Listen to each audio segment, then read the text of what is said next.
Welcome to Kashmir in Pakistan.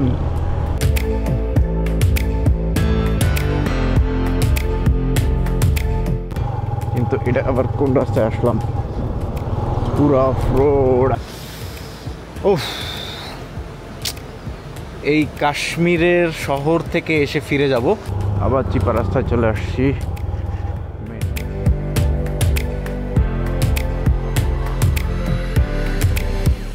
Google ম্যাপকে মাঝে মাঝে আবার বিশ্বাস করতে ভয় করে, শালায় যে কখন কই নিয়ে যায় এর কোনো গ্যারান্টি নেই।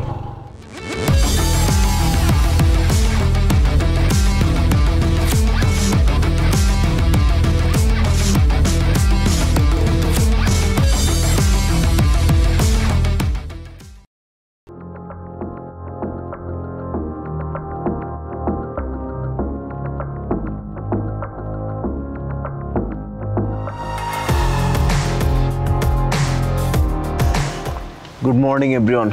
Good morning from actually Skardu exit বলতে পারেন, কারণ এই যে আমাদের প্রায় সবুজ পাহাড় শুরু করে দিছে। আমরা স্কারদু থেকে বের হয়ে যাচ্ছি এবং আজকের উদ্দেশ্য হচ্ছে আমরা কাশ্মীরের দিকে যাব।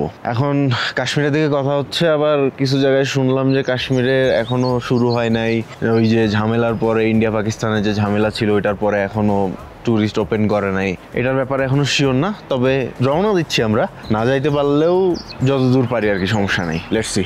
কালকে রাতের এখানে জার্নিটা খুবই মানে ভয়ঙ্কর ছিল এবং এই যে এইখানে ছিলাম রাতে, বেশ ভালো সুযোগ সুবিধা আছে। 3000 রুপিতে গরম পানি, তারপরে হচ্ছে সব কিছু ছিল এবং রাতে এখানে প্রচণ্ড ঠান্ডা পড়ে। আবার দেখেন আস্তে আস্তে রোদ যখন উঠে যাচ্ছে ঠান্ডা কমে যাচ্ছে। তো এখন সকাল 7টা বাজে, 7:30 বাজে এক্স্যাক্টলি। ঘুম থেকে উঠছি, আস্তে আস্তে বের হইতে হবে, কারণ সকালে না জার্নি করতে পারলে না আসলে জার্নিটা পরিপূর্ণ হয় না। তো নিত্যদিনের মতো কাজ প্রতিদিন, আগে ব্যাগটা বাঁধি, তারপরে এখানে রেস্টুরেন্ট আছে, এখানে খাওয়া দাওয়া করবো, খাওয়া দাওয়া করেই বের হয়ে যাব। তো এই হচ্ছে আমার সকালের নাস্তা প্রতিদিনের মতো। এই যে পরোটা আছে, একটা ডিম পোস্ট, একটা ডিম অমলেট, এটা হচ্ছে চা। আর এই হোটেলের একটা সুবিধা হচ্ছে, পাকিস্তানের সব হোটেলে দেখছি যে এখানে শোয়ার জায়গা আছে, দেখছেন? আপনি চাইলে শুয়েও খাইতে পারবেন, বসেও খাইতে পারবেন। আসলে খাবেন তো বসে, বাট এখানে এসে ইচ্ছা মতো যতক্ষণ খুশি আপনার একটা ঘুম দিতে পারবেন, অথবা শুয়ে থাকতে পারবেন, আর মাথাটা সোজা করতে পারবেন। বাইকারদের জন্য এটা খুবই খুবই জরুরি। এটা আমার কাছে খুবই ভালো লাগছে। আমি দাবি জানাই বাংলাদেশে যেন এরকম কিছু করে, যাতে মানুষ একটু প্রপারলি রেস্ট নিতে পারে। এটা খুব খুব জরুরি। আলহামদুলিল্লাহ, খাওয়া দাওয়া শেষ আর বিদায় নিচ্ছি। তো আমার হোটেল রুম থেকে ভিউটা কেমন ছিল একটু দেখেন। জাস্ট এরকম সুন্দর ভিউ। এতদিন যতদিন ছিলাম সব এরকম ভিউওয়ালা হোটেলে ছিলাম। তো বের হয়ে যাচ্ছি, আর কোনো কাজ অবশিষ্ট নাই। ব্যাগ বাঁধা শেষ, পানি ক্যারি করতেছি অ্যান্ড বাইকটাকে জাস্ট এখন একটু স্টার্ট দিয়ে রাখতে হবে। অনেক সাপোর্ট দিছে আসলে বাইকটা, এই জন্য আসলে মোবিলকে থ্যাঙ্কস, বাইককে থ্যাঙ্কস, নতুন বাইক যারা রেন্ট দিল ওদেরকেও থ্যাঙ্কস। অয়েল সিল কি গেছে? হ্যাঁ, একটা অয়েল সিল গেছে। যে ঝাঁকির মধ্যে টধ্যে দিয়ে গেছি ভাই, অয়েল সিল যাওয়াটা স্বাভাবিক। আর বাইকে সব কিছু ঠিক আছে। চলেন বের হই। আজকের উদ্দেশ্য Kashmir. Finally we are starting at 8:30 from বেসার। গরম হয়ে গেছে ইঞ্জিন, প্রায় 10 মিনিট স্টার্ট ছিল। আমরা আসছি হচ্ছে ওই দিক থেকে, বাবুসর টপের খুব নিকটেই আছি আমরা। এখন যাব হচ্ছে এই দিকে। আজকের উদ্দেশ্য তো বলেই দিয়েছি, কাশ্মীর যাচ্ছি আমরা ইনশাআল্লাহ। পাকিস্তানের আজাদ কাশ্মীর আসলে অনেক অনেক সুন্দর। আজকে আরেকবার একটু ইঞ্জিন অয়েলের পারফরমেন্সটা নিয়ে আপনাদেরকে বলতে চাই, কারণ আসলে মোবিলের ইঞ্জিন অয়েল এটাতে আমি ইউজ করতেছি এই ট্যুরে, অ্যান্ড খুবই ভালো পারফর্ম করছে আমার বাইক। দেখছেন আপনারা, মানে কোনো ইঞ্জিন অয়েল জনিত কোনো সমস্যা করে নাই এবং মাইলেজ খুব ভালো দিয়েছে। খুব ভালো মানে খুব ভালো, তার সাথে সাথে স্মুথ পারফরমেন্স। ফার্স্টে যখন আমাকে গাড়িটা দিয়েছিল তখন যে ইঞ্জিন অয়েলের কন্ডিশন ছিল বা যে পারফরমেন্সটা দিচ্ছিল তার থেকে বেটার পারফরমেন্স দেওয়া শুরু করছে যখন মোবিলের ইঞ্জিন অয়েলটা আমি এটাতে দেই। এর আগে কোন ইঞ্জিন অয়েল দেওয়া ছিল ঠিক আমি জানি না, তবে পাকিস্তানের লোকজন খুব সস্তা ইঞ্জিন অয়েলগুলাই অলওয়েজ ইউজ করে আমি দেখছি। তো তারা একটা ব্র্যান্ডের বা অরিজিনাল ইঞ্জিন অয়েলের দিকে অত একটা বেশি ঝুঁকে নাই, কেন আমি জানি না। যাই হোক, তাদের হয়তো কাজ চলে যায় তাই তারা কাজ চালিয়ে নেয়, এরকম একটা ব্যাপার। তবে আপনারা কখনো এই ভুল করেন না, কাজ চলে যায় কাজ চালিয়ে নেওয়ার মতো কাজ করেন না। এ রে ভাই শুরু, আমি আজকে আবার জুতা ভিজে যাবে, মন মেজাজ গরম হয়ে যাবে। আর এত ফোর্স বাড়ছে এই 2 দিন, বুঝলাম না পানির ফোর্স বাড়লো কেমনে। কালকে সেই জুতা ভেজা এখনও কিন্তু ঠিক হয় নাই, ভেজা জুতা পরেই এখন রাইড করতেছি, কিচ্ছু করার নাই, সেফটি ফার্স্ট। আচ্ছা যাই হোক, যেটা বলতেছিলাম, engine oil performance is good. আর মোবিল নিয়ে আসলে আমি ভালো বললে ভালো হবে এমন না, আপনারা সবাই জানেন, ইউজ করছেন Mobil, and number 1 brand world wide বলা যায়, বাংলাদেশেও নাম্বার 1ই আছে। So use Mobil.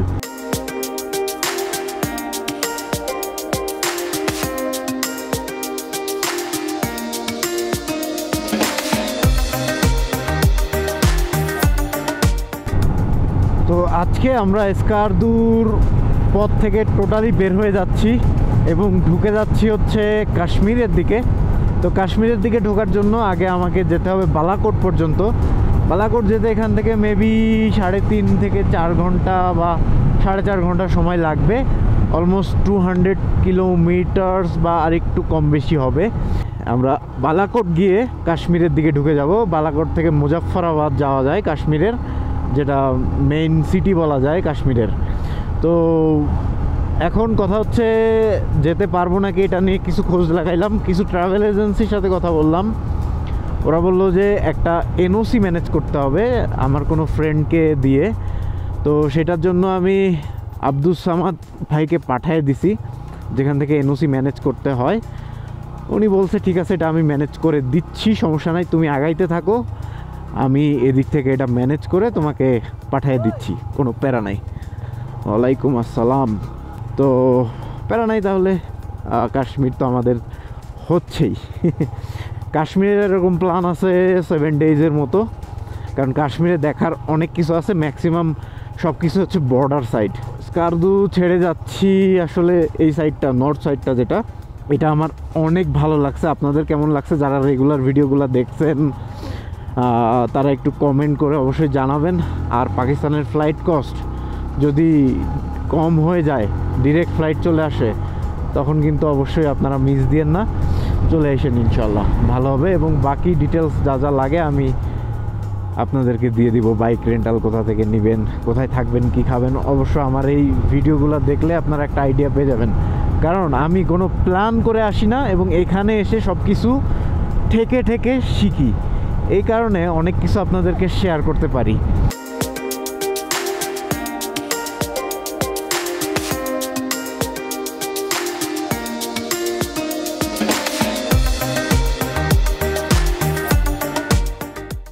এবং দেখতে দেখতে আমরা একটা সিটির মধ্যে চলে আসছি, যেটা হচ্ছে নারান সিটি।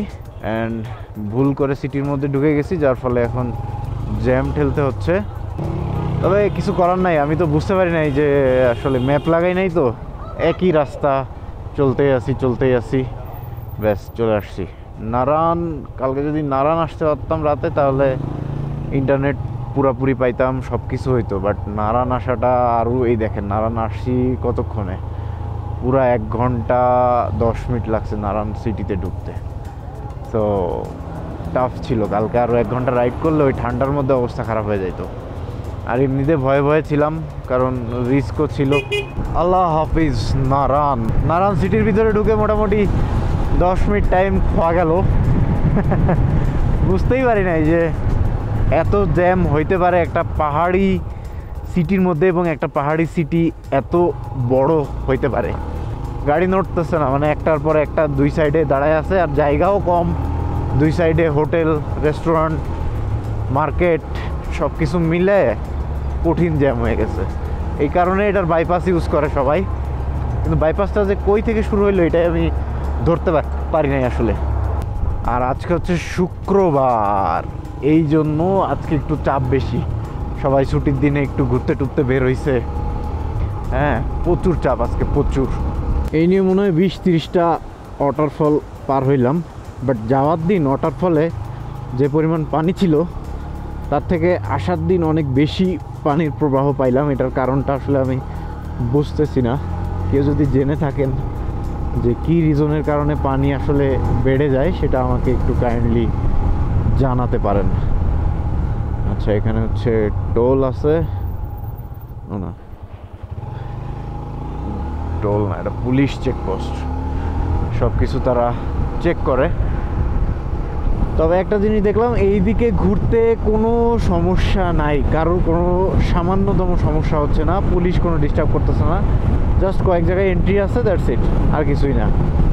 আর আপনি যদি পাকিস্তান বর্ডারে যেতে চান তাহলে $50 থেকে $70 খরচ হবে এন্ট্রি ফিতে। আর দেওসাই ন্যাশনাল পার্ক, যেটা আমি কালকে ভিজিট করলাম, ওইটাতে যদি যান আপনারা তাহলে $30 খরচ হবে শুধুমাত্র এন্ট্রি ফি হিসাবে। এই দুইটা আমার কাছে একটু বেশি লাগছে, বাকি সব ঠিক আছে। আর তারপরেও তো আসলে ফরেনার থেকে আসলে পাকিস্তানও ইনকাম আশা করে। পাকিস্তানে যদি টেরোরিজম ব্যাপারটা না থাকতো তাহলে ইন্ডিয়ার মতো পাকিস্তানও ঘোরার জন্য একটা বেস্ট জায়গা হইতে পারতো। পৃথিবীর নানা প্রান্ত থেকে মানুষজন অলরেডি আসে, বাট আরও অনেক অনেক বেশি আসতো। পাকিস্তানে ভ্রমণ করাটা ইজি।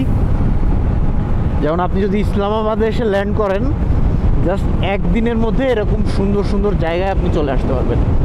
ওয়াও, দেখেন ডানের লেকটা, সুন্দর একটা লেক। আসলে এটা একটা ড্যাম থেকেই লেকের সৃষ্টি হয়েছে আর কি। আসলে আমি যতক্ষণ রাইড করতেছি ততক্ষণ যদি আমি ক্যামেরা অন করে রাখি, সব সুন্দর আপনারা দেখতে পাবেন। যেটা বলতেছিলাম, তো ইসলামাবাদ থেকে জাস্ট আপনারা ইন্টারন্যাশনাল এয়ারপোর্টে ল্যান্ড করে একদিনের মধ্যে এরকম জায়গায় চলে আসতে পারতেছেন। আর কি চান, এর থেকে বেস্ট তো আর হইতে পারে না। অথবা যদি আরও আপনার টাকা পয়সা ভালো থাকে তাহলে আপনি ইসলামাবাদ থেকে আবার ফ্লাইটে করে স্কার্দু আসতে পারবেন, গিলগিট আসতে পারবেন। তো এই সুযোগ সুবিধাগুলো আছে, ইজিলি করতে পারবেন। যেটা আসলে অনেক বড় এরিয়া জুড়ে নাই, কিন্তু সব জিনিসপত্রগুলো আছে। অনেক ছোট এরিয়া জুড়েও না, মানে আমি বলতে চাচ্ছি যে কেমন ধরেন যে একটা জিনিস এই জায়গায় আর একটা জিনিস ওই জায়গায়, এরকম না। সব এই নর্থ সাইডেই পড়ছে পাকিস্তানের মোটামুটি। আর আপনার অন্য কোনো সাইডে যাওয়ার দরকার নাই পাকিস্তানে যদি নর্থে আসেন। আমি করাচিতে গিয়েছিলাম, শুধুমাত্র আমার ফ্লাইট কস্ট কম ছিল, তাই করাচিতে ভাবলাম নেমে একটু করাচিটা ভিজিট করে আসি, দ্যাটস ইট। এছাড়া আর কোনো রিজন ছিল না করাচিতে যাওয়ার। তো আপনারা চাইলে ইসলামাবাদেই ল্যান্ড করতে পারেন, কারণ করাচি থেকে আবার আমার ইসলামাবাদে আসতে হয়েছে, সেখানেও খরচ হয়েছে। তো যেই লাউ সেই কদু। তো আপনার ইসলামাবাদে আসাই বেস্ট অপশন। অ্যান্ড আমরা একটা টানেল পেয়ে গেলাম আবারও।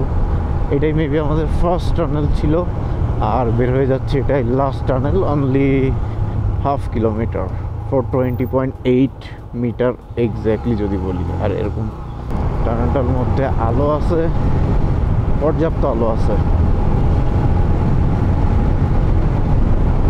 তবে আফতাবাদ লেকের যে টানেলগুলো ছিল ওগুলাতে একটু আলো ছিল না, ওগুলাতে আলো দেওয়াটা খুবই জরুরি। 1/2 কিলোমিটারের টানেল খুব একটা বেশি সময় লাগবে না। ওয়াও, এই পাহাড়গুলো তো সুন্দর, মনে হচ্ছে মাটি সিমেন্টের পাহাড়, বাট আসলে পাথর এগুলা। অ্যান্ড দেখতে দেখতে ফার্স্ট দিন যেখানে সে স্টে করছিলাম, খাগান, এখানে পৌঁছে গেছি। নারান থেকে খাগানের দূরত্ব প্রায় 20-25-30 কিলোমিটার। এই যে এই হোটেলটাতেই ছিলাম, বেশ ভালো ছিল, খালি ইন্টারনেট ছিল না, এটাই হচ্ছে পেইন। ওয়াইফাই ছিল বাট অত ভালো না। এখানে একটাই প্রবলেম আপনার ট্যুর করতে হলে, সেটা হচ্ছে ইন্টারনেট কানেকশনটা অত একটা ভালো না আর কি। ধরেন আপনার মানে ডেলি কাজ চলে যাবে, বাট অ্যাজ এ ভ্লগার হিসাবে এটা মোটেও ভালো না। কারণ আমি এই ট্যুরের মধ্যে পুরা টাইমটাতে আমি কোনো কিছু আপলোড করতে পারি নাই।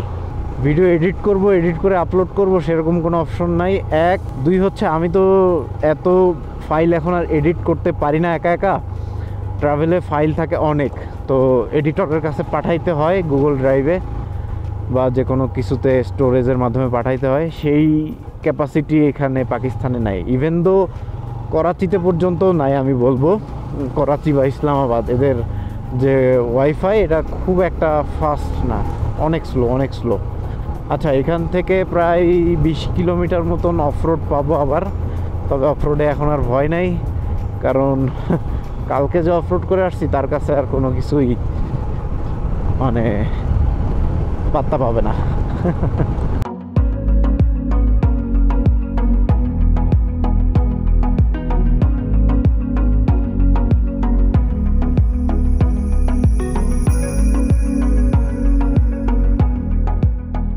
বালাকোটের ঠিক আগে এই জায়গাটাতে আসলেই বৃষ্টি বৃষ্টি একটা ভাব চলে আসে, 1-2 ফোঁটা বৃষ্টি মনে হয় পড়লো। ওই দেখেন পুরা অন্ধকার কালো মেঘ এখানে উপস্থিত হয়ে গেছে।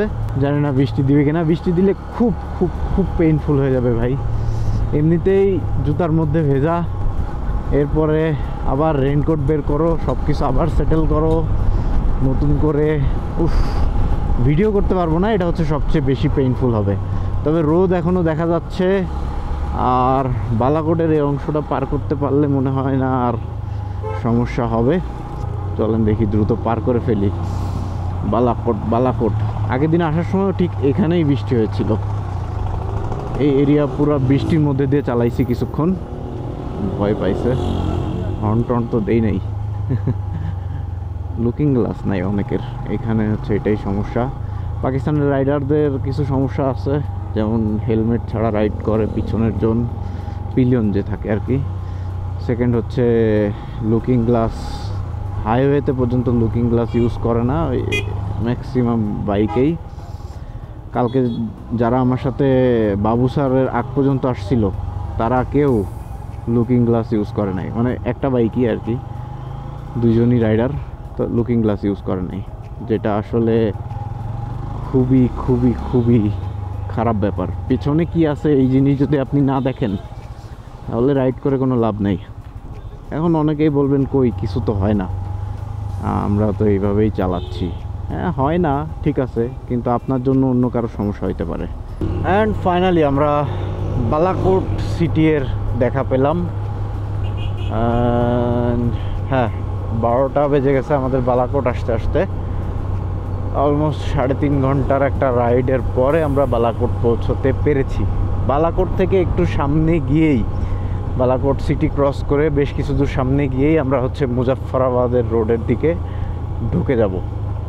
তো চলেন আস্তে আস্তে এগিয়ে যাই ইনশাল্লাহ। আর 12টা বাজছে মানে এখনও হাতে 1.5 ঘন্টা মতন টাইম আছে। জাস্ট নামাজ, জুম্মার নামাজটা পড়তে পারবো যে কোনো জায়গায়, রাস্তায় যেখানে 12টা 20 মতন বাজবে, 25 মতন বাজবে, ওইখানে দাঁড়ায় জুম্মার নামাজটা পড়ে নিয়ে ব্যাস বের হয়ে যাব। আকাশের অবস্থা কি, মেঘলা মেঘলা আছে না? ওই যে ওই পাহাড়গুলো তো দেখাই যাচ্ছে না মেঘের কারণে। এই সামনেরগুলাও কিছুটা একই অবস্থা। আমি যে কোন দিকে যাবো, ওইদিকে যাবো না ওইদিকে যাবো বুঝতেছি না, তো ঘুরায় পেঁচায় নিয়ে যায়। নামতেছিলাম এতক্ষণ, অলমোস্ট নেমে গেছি সিটির দিকে। সিটি শুরু হয়ে গেছে বালাকোটের, এই সেই ব্রিজ যেটা বালাকোট সিটিতে নিয়ে যায়। বাহ বাহ বাহ বাহ বাহ বাহ, এই দৃশ্যগুলো খুবই মিস করব। জানি না কাশ্মীরে হয়তো এরকম কিছু দৃশ্য তো পাবোই। ম্যাপ লাগাই নিছি, কারণ ম্যাপ না লাগাই নিলে সিটির মধ্যে হারায় যাব শিওর। কিছু ফিউল নিয়ে নেই, কারণ তা না হলে সমস্যা হয়ে যাবে। 1000 ব্যাস 1000 টাকা নিয়ে নিলাম। ফুল আর করলাম না বলে অকটেন বুস্টারটা আর মারলাম না, একটু পরে অকটেন বুস্টার মারতেছি, একটু পরে ফুল করব। বালাকোট সম্বন্ধে যদি বলি তাহলে বালাকোট হচ্ছে এমন একটা জেলা, যে জেলা থেকে আপনি চাইলে কাশ্মীরের দিকে যাইতে পারবেন, চাইলে স্কারদুর দিকে যাইতে পারবেন, চাইলে আরও একটা এরিয়া আছে যেটা ওই যে আমি গ্রুপ রাইড যখন শুরু করছিলাম তখন, অবশ্য ওইটা বালাকোট পর্যন্ত আসা লাগে না, এদিক দিয়েও যাওয়া যায় চাইলে, কিন্তু এদিক দিয়ে একটু ঘুর বেশি, আর ওই দিক দিয়ে নর্মাল ওয়েতে যাওয়া যায়। ওরা যে দিক দিয়ে গেছে মানসেরা পর্যন্ত আমার সাথে আসছিল। বালাকোট থেকে 10 মিনিট সামনে 10 কিলোমিটার অ্যাকচুয়ালি 10 কিলোমিটার সামনে আসার পরে এরকম একটা মোড় পাবো। সোজা চলে গেলে হচ্ছে, যাই হোক, এটা হচ্ছে মেইন রোড, আর এই বামে হচ্ছে এটা কাশ্মীরের রোড। মুজাফফরাবাদের দিকে গেছে। এই যে সুন্দর চিকন রাস্তা শুরু। ভাবছো রাস্তাটা অনেক সুন্দর হবে অ্যান্ড আমরা কাশ্মীরের দিকে ঢুকতেছি। আর আপডেট যেটা ভাই দিবে সেটা হচ্ছে জুম্মার নামাজের পরে গেছে, উনি অলরেডি অফিসে কাজ করতেছে বলল। এখন বাকিটা আল্লাহ ভরসা। মুজাফফরাবাদ পর্যন্ত তো যাইতে পারবোই নিশ্চয়ই, তাও শিওর না, রিস্ক নিয়ে চলে যাচ্ছি। কারণ একজন গাইড বলছে আসলে এনওসি ছাড়া আপনার যাওয়া ঠিক হবে না। তারপরেও আমি যাচ্ছি। কাশ্মীরের রাস্তা তাহলে শুরু। এখান থেকে কাশ্মীর আর 92 কিলোমিটার্স, মুজাফফরাবাদ অ্যাকচুয়ালি। যাই চলেন, আল্লাহ ভরসা, আল্লাহর নাম নিয়ে এগিয়ে যাই। টাইম হচ্ছে 12:22, আরও 1 ঘন্টা রাইড করতে পারবো, তারপরে থেমে নামাজটা পড়ে নেব। কাশ্মীরের রাস্তা একেবারেই চিপা, বালাকোট থেকে যেটা ঢুকছে, আবার ইসলামাবাদ থেকেও একটা ঢুকছে। আমরা ওইটা দিয়ে কাশ্মীর শেষ করে বের হয়ে যাব ইসলামাবাদে, দেন আমাদের রাইড শেষ করব। আজকেই না আমাদের বের হয়ে যেতে হয়, সেইটা যেন না হয়। আমরা খুবই টেনশনে আছি এইটা নিয়ে। কাশ্মীরটা যদি না এক্সপ্লোর করতে পারি তাহলে খারাপ লাগবে। 7 দিন পিছিয়ে যাব আর কি। পিছিয়ে যাব বলতে, যদিও আমার ফ্লাইটের টিকিট কাটা নাই, এই জন্যই জানি যে কাশ্মীরের ব্যাপারটা নিয়ে ঝামেলা হইতেও পারে, নাও হইতে পারে, তাই ফ্লাইটের টিকিট আমি আগে থেকে কাটি নাই। এই কারণে আমার ইমিগ্রেশনে ঢুকতে একটু ঝামেলা করছিল। বাট আমাকে যদি বলতো যে ফ্লাইটের টিকিট কাটতেই হবে, তখন হয়তো আমি কেটে নিতাম, এই আর কি। ভাব তো ভালো লাগতেছে না, ওয়েদারের ভাব লাগতেছে যে বৃষ্টি বৃষ্টি হবে। আমি তো বৃষ্টির খুব ভয় পাই ভাই। চওড়া রাস্তা শুরু হয়ে গেল, 15 মিনিট রাইড করার পরে চওড়া রাস্তা পেলাম। ল্যান্ডস্কেপ এখনও হয়তো ওইভাবে ভালোভাবে শুরু হয় নাই, বাট হোপসো কাশ্মীর তো সুন্দর হবেই। এটা কি শুরু? এটা কোন city?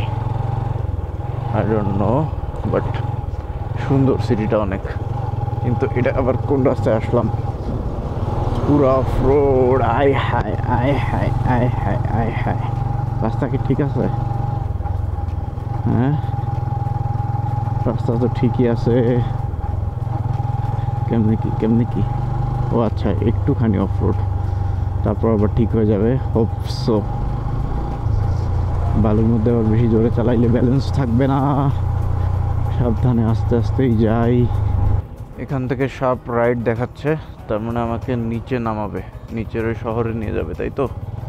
Okay fine, let's go. আবার চিপা রাস্তায় চলে আসছি, মেইন রোড ছেড়ে।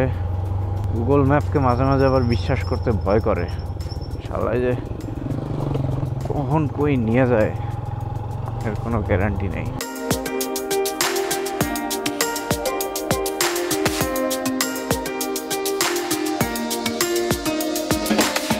Welcome to Kashmir in Pakistan.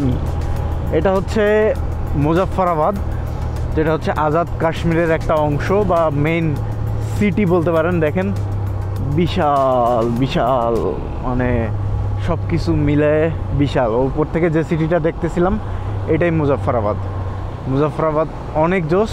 এখন এখানে এক জায়গায় দাঁড়াই, কারণ যদি পারমিশন না পাই তাহলে ঢোকাটা রিস্কি হবে আমার জন্য। হ্যাঁ, দেখি পারমিশনটা আগে ম্যানেজ হয়েছে নাকি এটা দেখি। একটু ওয়েট করতে হবে নামাজের পর পর্যন্ত, আশেপাশে কোথাও একটু নামাজ পড়ে নেই। আর এই যে আই লাভ কাশ্মীর, এটা এখানে আছে। জাস্ট এটার সাথে একটা পিকচার না নিয়ে নিলে কীভাবে হবে। তো কাশ্মীরের সাথে আসলে অনেক পিকচার নিয়ে নিলাম। একটা ছায়া জায়গায় যে একটু বসি, পানি টানি খাই, নামাজটা পড়ি, তারপরে বাকি কথা হবে আর কি। Actually I have to say goodbye to Kashmir, because আসলে চেষ্টা করা হইল, বাট রেজাল্ট যেটা সেটা হচ্ছে সম্ভব না কোনোভাবেই। আপাতত কাশ্মীর বাইরের ট্যুরিস্টদের অ্যালাউ করতেছে না। তো এনওসিটা নিয়ে যাওয়া যাবে বাইরের ট্যুরিস্টদের, বাট সেক্ষেত্রে অনেক বাধ্যবাধকতা আছে, সেটা বলতেছি। এই মুহূর্তে এত ইজিলি এনওসি পাওয়া সম্ভব না। ওফ, এই কাশ্মীরের শহর থেকে এসে ফিরে যাব, এইটা আসলে চিন্তা করাটা আমার জন্য কষ্টকর। তারপরেও আসলে কিচ্ছু করার নাই, আই হ্যাভ টু। আমি পারতাম যে এনওসি না নিয়েও কিন্তু আমি এখনও চাইলে ঢুকতে পারবো, বাট এটা আমি করব না কখনোই, কারণ একটা সেফটি ইস্যু হয়ে যায়। ধরেন কোনোভাবে ধরা খাইলাম তাহলে তো একটা ইস্যু হয়ে গেল। সেকেন্ডলি হচ্ছে আমার নিজের সেফটির জন্য এটা করা উচিত হবে না। আমার বলতে প্রচণ্ড খারাপ লাগতেছে, তারপরেও এই কাশ্মীরের ভূস্বর্গ থেকে আমাকে বিদায় নিতে হচ্ছে, আমার প্ল্যান থেকে 7 দিন নষ্ট করতে হচ্ছে, অ্যান্ড আরও অনেক কিছু। কাশ্মীর নিয়ে প্রচুর প্ল্যান ছিল, এবং কাশ্মীর অনেক সুন্দর পাকিস্তানের ভাই। আমি এটা নিয়ে রিসার্চ করে কোথায় কোথায় যাব সব প্রি প্ল্যান করে ম্যাপ করে আসছি। তবে কবে কোথায় কতদিন থাকবো সেটার কোনো নির্দিষ্ট জিনিস থাকে না আমার। যেরকম স্কারদু বা হচ্ছে চায়না বর্ডার এরিয়া বা যে লেকগুলো আমরা ঘুরছি এতদিন, এগুলো কিন্তু আমার প্ল্যানে ছিল যে এগুলোতে আমি যাব, কিন্তু কখন যাব, কিভাবে যাব, কতদিন থাকবো এটার কোনো নির্দিষ্ট প্ল্যান ছিল না যে এখান থেকে ওখানে যাব, ওখান থেকে ওখানে যাব। কাশ্মীরেও সেম ব্যাপারটা ছিল যে কোথায় কোথায় যাব সেটা ফিক্স ছিল, বাট কবে কতক্ষণ কীভাবে কোথা থেকে কী যাব সেটা ফিক্স। যাই হোক, এখন মানে খারাপ লাগা থেকে অনেক কিছু বলে ফেললাম, তো কিচ্ছু করার নাই। এই যে রাস্তাটা দেখতেছেন, এটা দিয়ে গুড বাই দিয়ে আমাকে বেরিয়ে যেতে হবে। এটা হচ্ছে ইসলামাবাদের দিকে বের হয়ে গেছে কাশ্মীর থেকে, তো ইসলামাবাদের দিকে আমাকে ফিরে যেতে হবে, এছাড়া আর কোনো ওয়ে নাই। আর কাশ্মীরের আসলে ঘোরার আর জায়গা নাই। সোয়াত কালাম ছিল, বাট তার থেকে বেটার জায়গা আমি ঘুরে ফেলছি, অবভিয়াসলি স্কারদু, দেন কারাকোরাম হাইওয়ে, দেন দেওসাই ন্যাশনাল পার্ক, সবচেয়ে সুন্দর এরিয়া। লাস্ট 2টা ব্লগে আপনারা দেখছেন। তো যাই হোক, এই ভিডিও থেকে আমরা এখানেই বিদায় নিয়ে নিচ্ছি। ভিডিওটা অলরেডি লং হয়ে গেছে। কাশ্মীর সফর ফেইল্ড হয়ে গেল আমাদের পাকিস্তানের। যাই হোক, তো সবাই ভালো থাকেন, দেখা হচ্ছে নেক্সট ভিডিওতে। আসেন, এখান থেকে ইসলামাবাদ যাব, বাকি বিষয়গুলো শেয়ার করব, এবং মেবি আমার ট্যুরের শেষ, বাট আরও কিছুটা পিকচার আবিবি বাকি। সো আল্লাহ হাফেজ অ্যান্ড আসসালামু আলাইকুম, দেখা হচ্ছে নেক্সট ভিডিও।